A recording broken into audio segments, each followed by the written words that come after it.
the impact AI is going to have on many aspects of life, but particularly people's jobs. Now, we've on this panel talked about how this could be the beginning of mass unemployment as AI gradually replaces humans. And today we've received more confirmation that this shift is well and truly underway.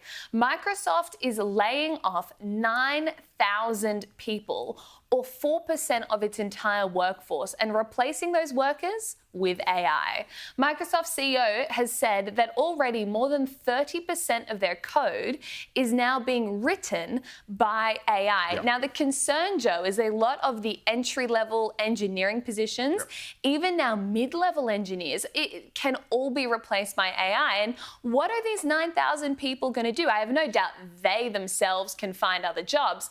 But if this is replicated at a mass scale, it spells a lot of trouble. It does. Yeah, it absolutely does. And again, as we've talked about, we're encouraging people, say, get into STEM. And then, hang on a minute, that's actually pathway to oblivion, because science, technology, engineering and maths is the one thing that machines can do better than people. So, no, still do STEM, kids. Stay in school. Don't do drugs. Go to uni and everything. No, I'll tell you what they should do. They should all become plumbers. They should all become plumbers, because I am desperate. We are desperate. We have just a plumbing apocalypse at our house, and it is just so hard to find. There's such a skills shortage, such a trade shortage. AI still can't get under the sink and put its rubber gloves on and, and but definitely in those blue-collar trades, that sort absolutely. Of the trade side, you're going to want to encourage kids to start looking at those more. It is a career path and one that's going to have more security, because, as you say, AI is not going to be getting underneath the sink or getting its arm down the cistern in the toilet. That's absolutely right. But, there's so many careers that are going to be in jeopardy here, like PR, and I'm sorry to all my friends in public relations, but, communications, the writing of documents and putting together things, particularly on high-profile people or high-profile issues. AI does a sensational job of it, and very quickly. But it's always easier to start with, having worked in this, it's always easier to start with something on the paper rather than a blank piece of paper.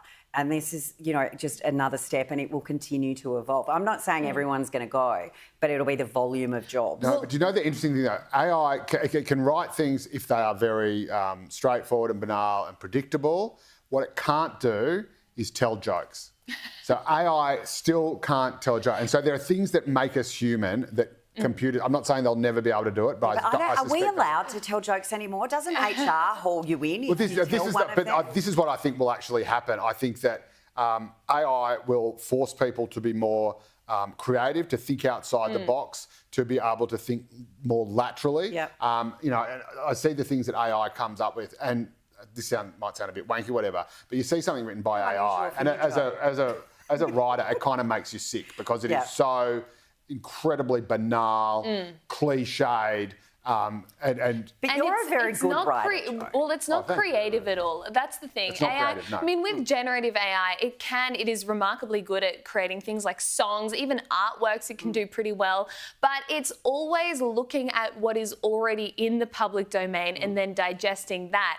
That element of human inspiration and creativity that is so exciting, I don't think it can replicate. But it is interesting. Labor has a target. They want to see 55% of Australians attain a university degree. And when you look at that, it doesn't make sense given the fact that all the skill shortages are in blue-collar jobs. Yeah, I think there's a couple of things. I think Labor obviously wants everyone to finish high school, and Jason Clare is really, really big on that. But their shift is actually... Their focus is actually shifting away from uni and focusing towards TAFE and trying to get as many people in the TAFE system as possible and start to reprioritise blue-collar jobs, which is good for the Labor Party, because the Labor Party should be a blue-collar party, not a white-collar party.